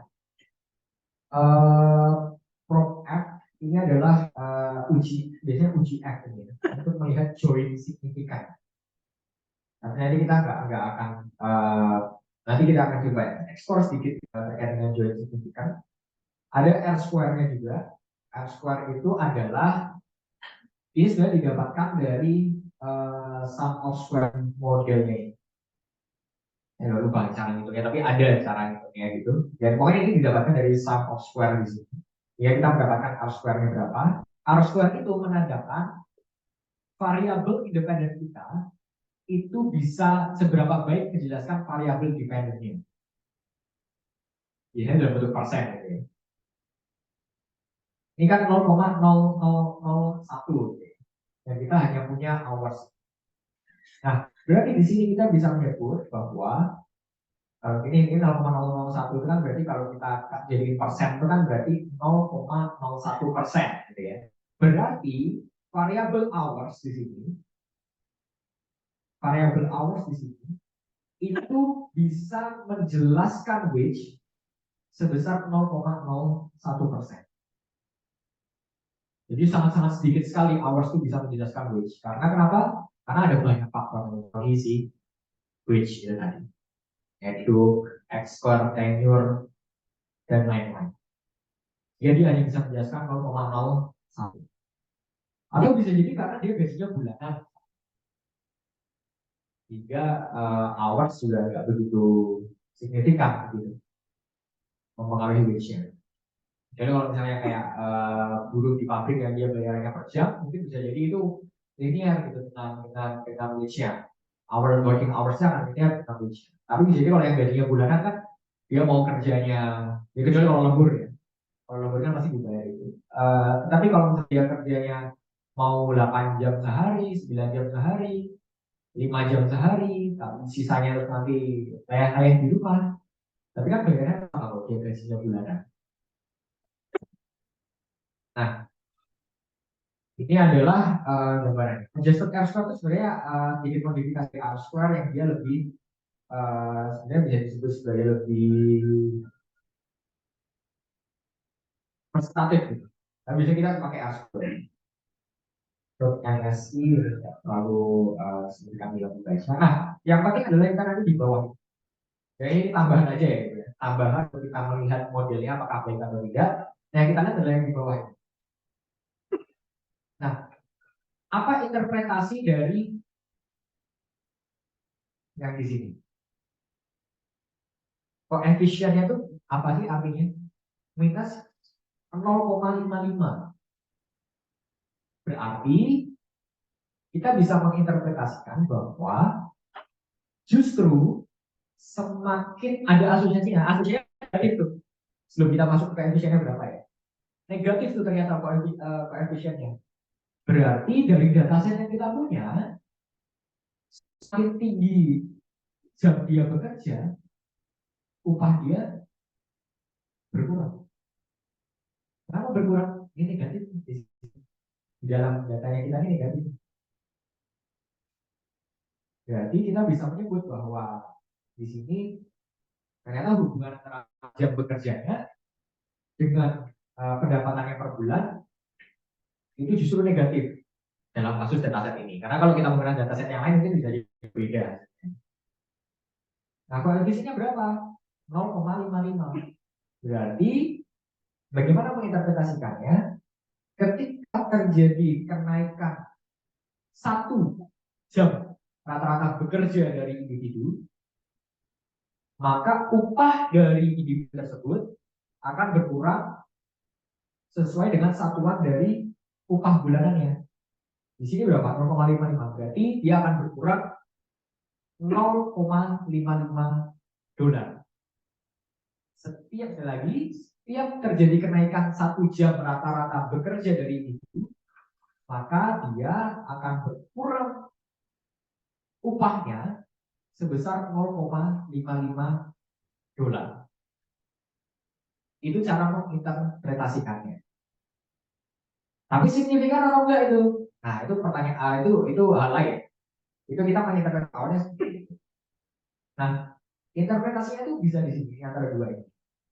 T ini T value-nya sebenarnya. T value-nya. T value-nya 0,3. 0,3 itu kalau kita lihat di table-nya itu apakah sudah memenuhi threshold-nya? Misalnya 1,6 untuk 10%. Nah, ya, jauh banget ya. Berarti kita bisa review bahwa tidak signifikan. Working hours tidak signifikan mempengaruhi wage di dalam dataset kita. Sebenarnya cara dapat T statistiknya itu gimana sih? T-nya itu gimana sih? Didapatkan T ini itu didapatkan dari koefisien dibagi dengan standar error. Kalau nggak percaya coba kita hitung ya. Is when 0,55154 dibagi 1,83264 0,30 sama ya. Ini pembulatan aja ya. Jadi T statistik itu didapatkan dari koefisien dibagi dengan standar error.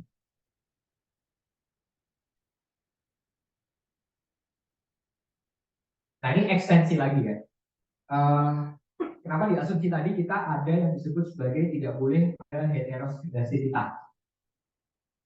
Heteroskedastisitas itu kan dia membentuk ada pola gitu ya, lebar atau dia membentuk pola tertentu.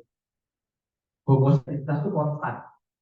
Nah itu nanti yang akan mempengaruhi dari sisi bagaimana kita menghitung standar errornya. Kan kita bisa lihat nih, ketika misalnya seperti ini, yang di Zoom ini agak, nanti saya juga gambarkan gitu. Ketika nanti atau gini, aku saya coba search di Google aja.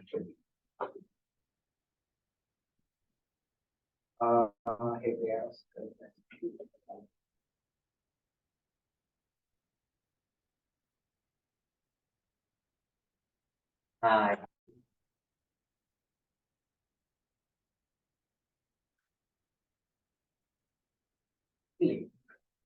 nah di sini ada potensi harus identitas di sini. Kita bisa menyebut kalau standar error itu kan berarti kita bisa lihat jarak antara garis yang tengah itu dengan titik-titiknya itu. Jadi jarak antar garis itu dengan titik-titiknya itu nanti yang bisa kita hitung sampai kepada standar errornya. Nah, kalau dia nggak konstan, jaraknya ini dengan itu dengan ini kan membentuk satu pola tertentu ya. Ketika jaraknya itu seperti ini, kita bisa menyebut bahwa standar errornya itu istilahnya itu nggak pasti gitu ya. Karena bedanya di sini, bedanya di sana. Akhirnya beda sehingga ini akan membuat noise gitu di dalam penghitungan standar error kita. Problemnya apa ketika ada heteroskedastisitas? Maka ketika kita ada heteroskedastisitas, kita tidak bisa menentukan standar error itu dengan tepat karena kasusnya kayak gini. Ini kondisi heteroskedastisitas. Ketika kita menemukan kayak gini, kita nggak bisa ada noise di standar error kita. Sehingga ketika kita masuk bisa dapat standar error di sini, Sedangkan yang tadi kita ingin mendapatkan T hitung kita itu dari koefisien dibagi dengan standar error. Kalau standar error kita salah, berarti T hitung kita juga salah hitungnya. Berarti signifikansinya yang hasil kita itu, misalnya kita nge-regress data ini gitu ya, hasil signifikansinya itu tidak tepat juga. Kenapa tidak tepat? Karena kita ngitung standar errornya juga salah. Kenapa salah? Karena ada heteroskedasitas. Jadi itu hubungan antara heteroskedasitas dengan apa yang akan terjadi di hasil estimasi kita. Kalau ada heteroskedasitas, kita tidak bisa menentukan standar error dengan tepat gitu, dengan exact. Maka dari itu, kalau misalnya standar errornya nggak pas, kita ngitung T statistiknya padahal dari itu. T hitungnya dari koefisien dibagi dengan standar error. Standar errornya salah, T statistiknya salah, ambil kesimpulannya juga salah. Jadi harus dipastikan juga tuh, ada heteroskedasitas atau enggak. Kalau ada, ya ada potensial regresinya cukup salah juga. Estimasi kita juga salah. Oke, kita balik ke sini. Jadi ini nggak signifikan ya, nggak signifikan gitu. Di sini adalah p-value-nya, kita menyebutnya p-value-nya. Jadi kita bisa membaca signifikan tuh baik dari p-value-nya atau p-value-nya. P-value dia signifikan ya berdasarkan dari level signifikansi kita 10%. Nah, tapi ini kebalik ya. Kebalik. Kalau kita membaca tes statistik itu adalah kalau lebih besar berarti signifikan. Tapi kalau di value kita bacanya kebalik. Kalau kurang dari itu berarti signifikan. Misalnya level 10% gitu.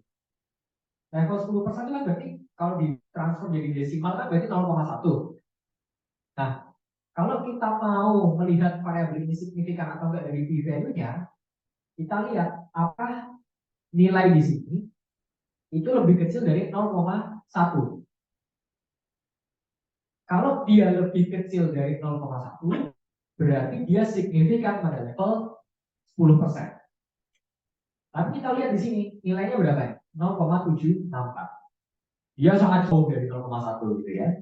Sehingga dia tidak signifikan, bahkan di level 10%. Kalau level signifikan 10% aja enggak, berarti dia nggak signifikan 5%, signifikan di 1%. Terus di sini ada confidence intervalnya. Confidence interval itu rentang kayak gitu. Jadi kita kita confident, kita percaya diri bahwa nilai populasi dari data kita itu dari rentang -4 sampai 3. Kira-kira di sini. Jadi confidence interval. Terus cons ini adalah constant time. Entah dia kerja atau enggak, kalau kita interpretasinya di sini ya. Mau dia kerja atau enggak, mau dia bekerja berapa jam sehari, kalau misalnya dia kerja working hours yang nol itu, dia akan tetap dapat $182. Gampangnya gitu Pak bacanya. Oke, kita coba masukkan variabel lain. Ini kan baru wage hours gitu ya. Hubungan antara working hours dengan what if kita tambahin lagi dengan edu. Wage hours edu. Nah, kita dapat hasilnya. Di sini kita bisa menemukan ada sama cara membacanya. R square-nya ini tambah ya, jadi 0,1. Berarti model kita semakin baik bisa menjelaskan wage ketika ditambahkan itu. Beda jauh nih, 0,01 dengan 0,1. Bedanya jauh banget. Berarti variabel kita lebih bisa, variabel independen kita lebih bisa representatif terhadap si wage-nya. Nah, gimana cara kita membacanya? Sama kayak tadi. Nanti kita bisa lihat si hours ini berubah jauh dari yang tadi 0,5 berubah jadi main 2. Dan statistiknya tambah. Berarti ada potensi bisa signifikan nih kalau kita tambahin variabel lain. Nah, kita coba lihat yang di edu. Edu ini signifikan atau enggak nih? terhadap wage-nya. Signifikan ya. Karena kenapa signifikan? Karena T sampai itu gede daripada T di kita. Misalnya kita mau 5%, 1%, dan pun dia udah signifikan di level 1% juga. Karena 1% itu kan dia antara dia harus lebih dari 2,5 atau dia kurang dari 0,01. Ini udah jelas banget di bawah 0,01. Sehingga dia signifikan di level 1%, dan pasti akan otomatis signifikan 5%, otomatis signifikan di level 10%. Cara menginterpretasikannya gimana? Berarti setiap kenaikan selama tahun pendidikan individu, 1 tahun lama pendidikan individu, maka dia akan menaikkan upah dari individu itu sebesar 60,8 dolar. Dan dia signifikan di level 1%.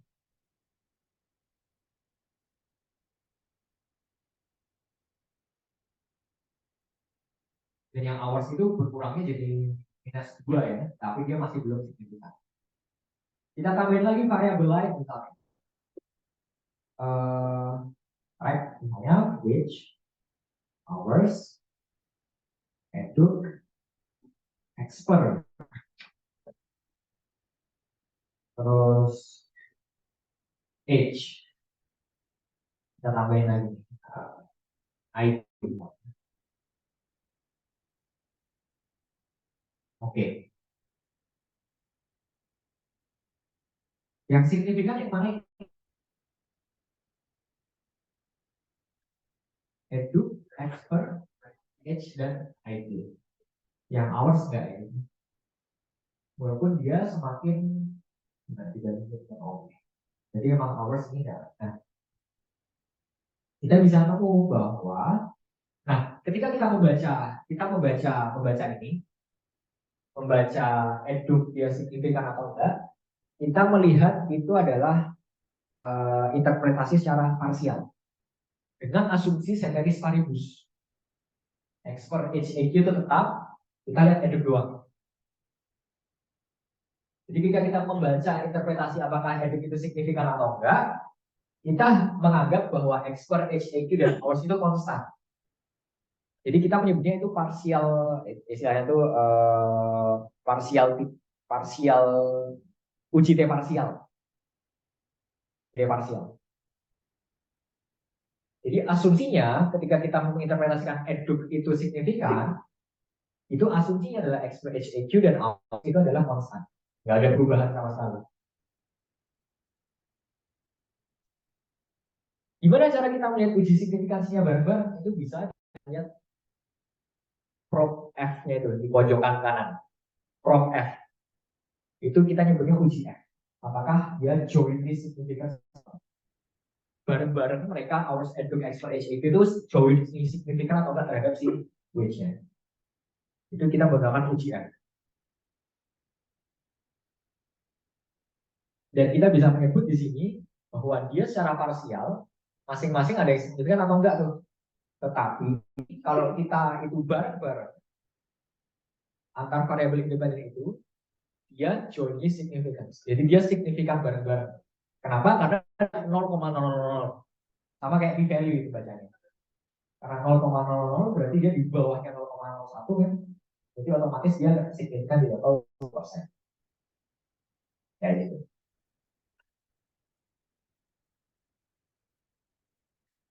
Hours, eduk, expert, age, IQ. Nah, what if kalau kita tambahin variabel dummy? Variabel dummy. Itu kita punya variabel dummy apa aja? Merit, black, south, urban. Ya, itu. Merit, black, south, urban. Kalau kita baca ini kan gampang ya. Setiap kenaikan dari nah ini kita bisa lihat nih berubah. Jadi awalnya kita eduk regressnya hasilnya 60, tapi di sini berubah jadi 52. Berarti di situ ada semacam eduk itu kalau kita regress sendiri dia masih overestimated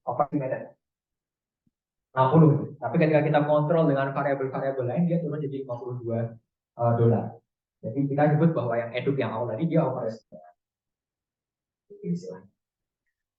Nah, sekarang kita masuk ke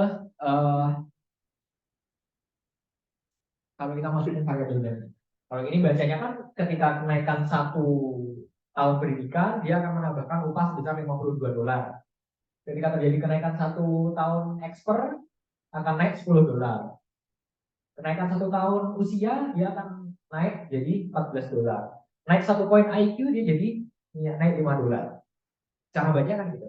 Nah, sekarang gimana kalau kita membaca yang jam? Kita masukkan variabel yang sama, tapi misalnya kita masukin merit.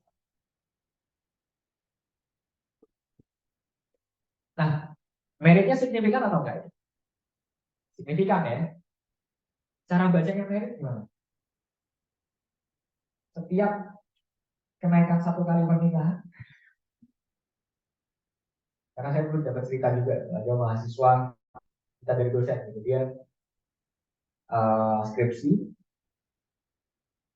terus nggak bisa baca variabel yang jadi dia bacanya adalah setiap terjadi 1 kenaikan pernikahan nggak nyambung. Jadi perlu, jadi ya betul interpretasinya gitu. Yang menikah wage-nya lebih tinggi $177. Cara bacanya gitu. Termasuk juga untuk yang urban misalnya. Yang nambahin yang urban misalnya. Merit, terus tambahin black, south, urban. Nah, itu bisa lihat. Yang merit upahnya lebih tinggi $181. Di situ kita bisa lihat yang berkulit hitam, black, karena mungkin di Amerika ada data Amerika ya. Di sana masih ada apa? Bahwa ada diskriminasi gitu antara orang yang kulit putih dan kulit hitam. Kita bisa melihat bahwa ternyata yang black itu upahnya lebih rendah, $130 lebih rendah dibandingkan dengan mereka yang tidak black atau yang berkulit putih. South, dia yang tinggal di South itu upahnya lebih rendah $52. Ini signifikan pada level berapa itu? 5%. Yang urban dia upahnya lebih tinggi $166.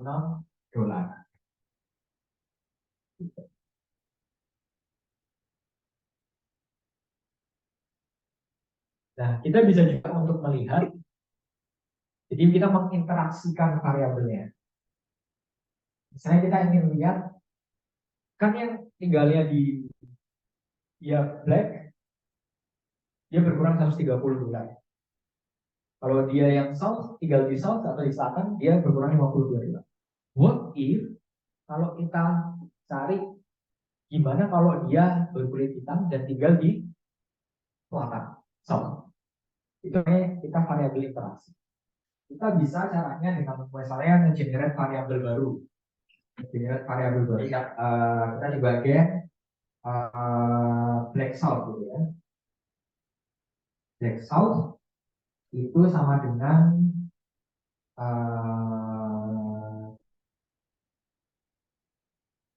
nol gitu. Sama dengan nol dulu. Terus kita replace black south sama dengan 1 if blacknya itu sama dengan 1. Nah kita akan lihat yang dia kulit hitam dan dia tinggal di selatan itu. Dan south sama dengan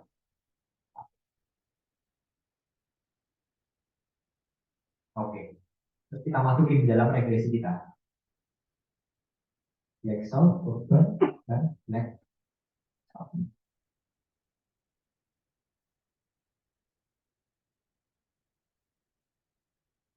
Wah, kita nemu di sini. Yang black south upahnya lebih rendah $140 dibandingkan dengan mereka yang kulit putih dan tidak tinggal di wilayah selatan. $140. Signifikannya di level berapa? 0,54, 1,93, 10%. Signifikan di level 10%. Jadi orang yang tinggal di South dan dia black kulitnya, dia lebih rendah 140 dolar. Dan itu bisa teman-teman eksplorasi gitu ya. Teman-teman mau lihat gimana nih kalau misalnya dia merit terus dia black. Kalau dia merit urban itu gimana?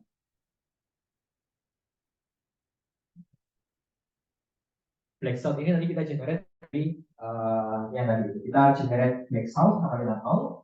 Terus kita replace Black South itu sama dengan 1. Kalau dia blacknya sama dengan 1, Black Southnya sama dengan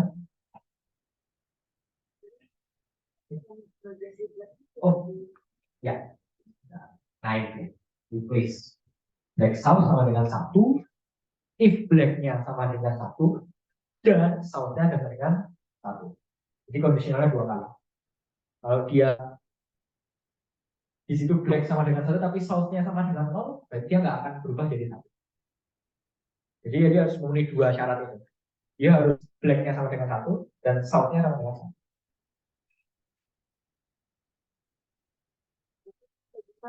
Gabungan. Kita menyebutnya biasanya metode interaksi gitu. Jadi kita interaksikan. Kalau nggak salah kita bisa juga langsung sih di regresinya ya. Kita tanpa perlu membuat variabel baru itu, ya kita bisa gunakan itu. Like hashtag sama. Kalau nggak salah bisa juga. Oh sorry. Atau kaliso ya. Kaliso. Nah ya sama aja. Dikali. Dikali itu biasanya sama juga. Sebentar, tadi benar ya. Black.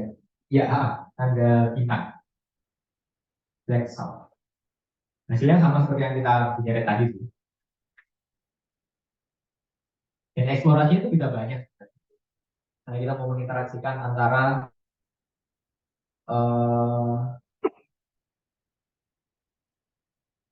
merit dengan sound, merit dengan urban, atau mungkin yang variabel continuous juga bisa. Eksplorasinya cukup banyak. Oke,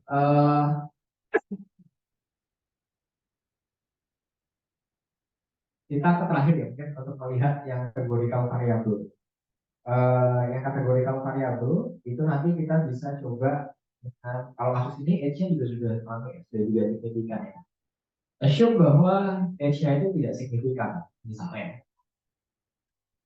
Kita coba edge ini sampai berapa ya? Edge. Kita masuk ke apa namanya kategorikal variabel. Oke, sama seperti kemarin kita coba klasifikasikan kurang dari 30 itu jadi satu kategori, 31 sampai 35 satu kategori sendiri, 35 ke atas itu kategori sendiri. Kita ya sudah kemarin itu ya, kalau yang masih ada teman-teman, bisa nulis lagi di sini. Dan saat kategori edge itu cat edge sama dengan nol misalnya, sama dengan titik gitu. Replace cat edge sama dengan nol if edge kurang dari sama dengan 30 tahun. Replace cat edge sama dengan sama dengan 1 if edge-nya lebih dari 30 dan edge-nya kurang dari sama dengan 35. Terus replace cat edge sama dengan 2 if edge-nya lebih dari 35. Oke, kita sudah punya variabel kategori edge. Kita add cat edge.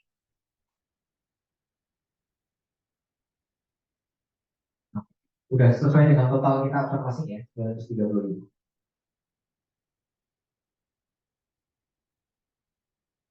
Nah, ini kita mengklasifikasikan usia berdasarkan kelompok tertentu. 0 tadi yang kurang dari 30 tahun, 1 itu 31 sampai 35, 2 itu di atas 35 tahun, jadi 36, 37 dan seterusnya. Nah, ketika kita masukkan ini ke dalam regresi di sini kita ganti age-nya dengan cat age ini. Nah, ketika kita harus tahu bahwa ini adalah kategori variabel, jangan sampai kita regresinya langsung kayak gini. Kalau regresinya kita langsung kayak gini, berarti kategori 012 ini di-treat sebagai variabel continuous oleh Stata. Maka dari itu kita tambahin di sini dengan titik kategori age. I titik di depan variabel cat underscore age. Regres dapatkan hasilnya. Kita perhatikan ya. Loh, ini kok nolnya hilang? Nolnya itu sebagai base outcome. Base outcome-nya. Nol itu yang tadi usianya muda ya. Yang muda, 1 itu yang tengah-tengah, 2 itu yang tinggi. Menginterpretasikannya gimana? Berarti kita harus bandingkan dengan base-nya. Base-nya itu yang usianya di bawah 30 tahun. Yang satu itu kan yang usianya 31 sampai 35. Jadi kita menyebut bahwa mereka yang usianya 31 sampai 35 tahun yang terklasifikasi sebagai kategori 1, dia upahnya lebih tinggi $52 dibandingkan dengan mereka yang usianya di bawah 30 tahun. Sebagai base-nya tadi itu. Ya lagi, individu yang berada di kategori 1 yang berusia 31 sampai 35 upahnya lebih tinggi $52 dibandingkan mereka yang usianya kurang dari 30 tahun atau yang dia kategori 0 sebagai base outcome itu. Base-nya. Jadi otomatis kalau di Stata nilai yang paling kecil itu akan menjadi nilai base-nya. Nah, ini cara kita untuk menggunakan variabel independen yang statusnya kategori. Kita tambahin I titik. Kayak gitu. Kalau misalnya kita nggak pakai I titik itu gimana? Nanti ya nggak bisa dibaca. Dibacanya misleading. Cat edge. Cat edge. Kita nggak bisa menginterpretasikan dengan bagus. Lebih baik kita pakai yang I titik. Nah, base-nya di situ. Categorical outcome. Nanti teman-teman mungkin akan ada penugasannya, salah satunya adalah bagaimana membuat variabel itu dan dirilis dengan categorical variabel itu. Mas boleh perintah yang dari pertama yang tadi itu? Yang mana yang ini? Gen cat edge. Yang sama dengan spasi yang mana? Itu ya. Terus sama dengan titik spasi masuk spasi titik yang itu. Yang gen cat edge itu ya. Ah, itu tuh jadi ketika kita gen cat edge sama dengan titik, berarti kita mengenerate variabel cat edge itu isinya kosong semua. Oh, titik semua. Oh, nggak perlu diisi. Kosong gitu ya. Jadi kosong. Nah, ketika kalau kosong baru kita replace. Replace dia sama dengan 0 kalau dia edge-nya kurang dari 30. Replace cat edge-nya sama dengan 1 kalau dia usianya lebih dari 30 tapi kurang dari 35. Replace cat edge sama dengan 2 if edge sama dengan 35. Sama dengan di atas 35. Di atas 35. Jadi itu untuk memudahkan supaya nanti lebih mudah. Takutnya nanti kalau misalnya kita hanya generate-nya 0, kita nanti bingung. Loh, 0-nya itu apa definisinya? 1 itu apa definisinya? Biar lebih mudah. Oke, itu cara ini ya untuk sebenarnya. Boleh turun sedikit memastikan aja. Nanti KRS-nya 0, 25, oke, mana. Oke, baru track. Ya, baru kita regress ini. Nah, dapat hasilnya yang ini variabel kategori, kategorical variabel. Jadi kan nge-treat di regresi itu sebagai variabel yang kategorikal. Mas, berarti Ya. yang mau itu nggak tampil di Otomatis tidak akan tampil karena dia akan sebagai base-nya atau sebagai pembandingnya. Memang nggak ada coefficient nanti di nolnya karena nolnya itu sebagai base-nya. Jadi kita mengkomparasikan si 1, 2 ini dibandingkan dengan yang si 0 dengan yang usianya dari 30 tahun. Gitu. pas 30 $52 $52 dibandingkan dengan mereka yang usianya kurang dari 30 tahun. Begitu. Ya. Yang IX itu mereka terakhir. Yang mana? Yang jadi IX. Yang ini. Ya,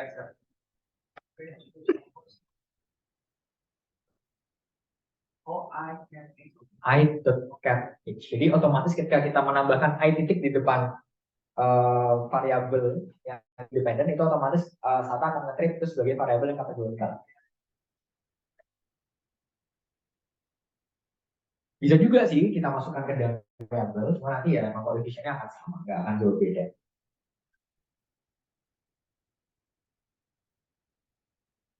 Dan juga kalau misalnya kita menggunakan fixed effect itu juga bisa dengan i titik. Fixed effect provinsi, berarti kita i titik province untuk menghold fixed effect level provinsi. Atau misalnya i titik apa ya individunya misalnya kita fixed effect by individu. Tapi itu lebih nanti itu lebih lanjut lagi kalau untuk ini.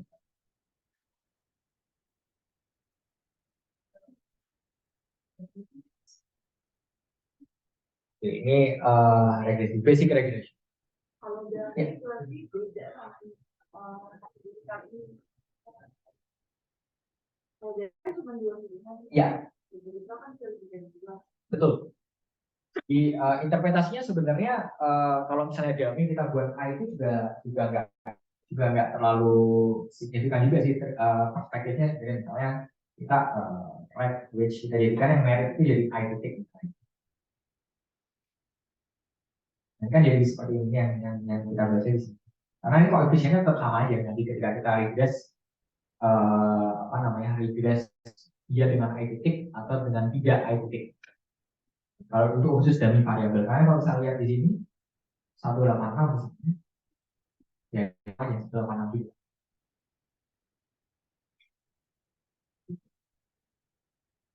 Yang akan meter itu ketika kita variabelnya kategorikal. Kalau kategorikal itu wajib kita menggunakan I titik gitu tadi. Sebenarnya nanti akan ada eksplorasi lebih lanjut gitu, kita menggunakan hashtag terus dengan tanda bintang, tapi itu nanti waktunya agak cukup lama kalau kita diskusi ke arah. Jadi sementara gampangnya bisa kita eksplorasi sejauh ini ya untuk dan macam-macam nanti eksplorasinya bisa kita dengan dari variabel, dengan interaksi tadi itu, bahkan variabel kategorikal itu bisa kita interaksikan juga. Itu ada juga eksplorasi. Nanti tergantung dari bagaimana kebutuhan kita. Oke.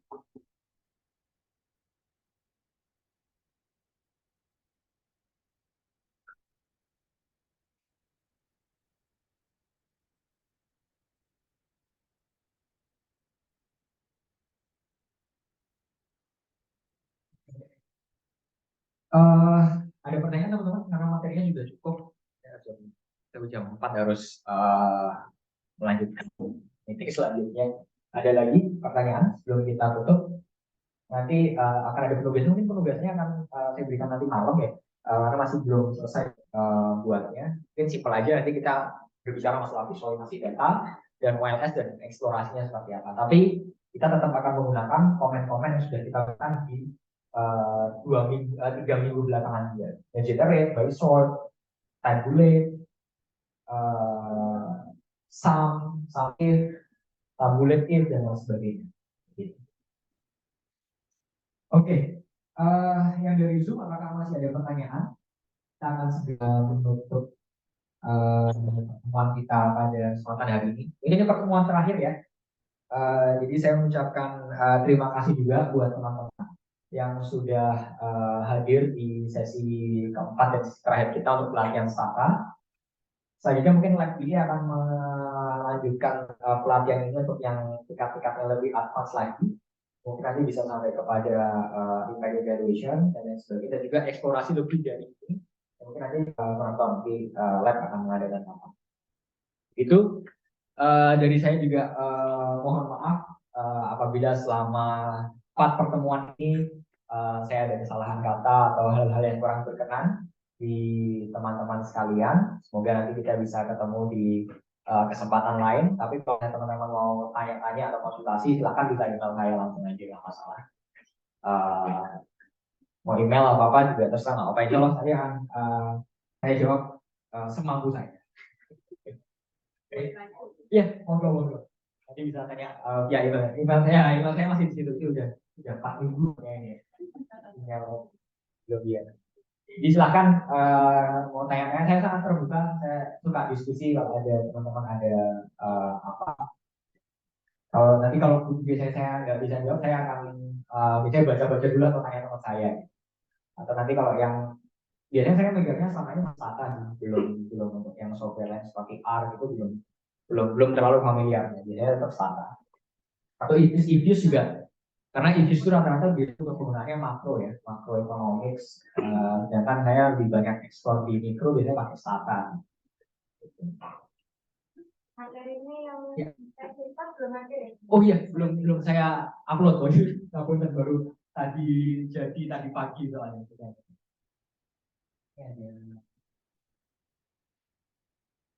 Oke.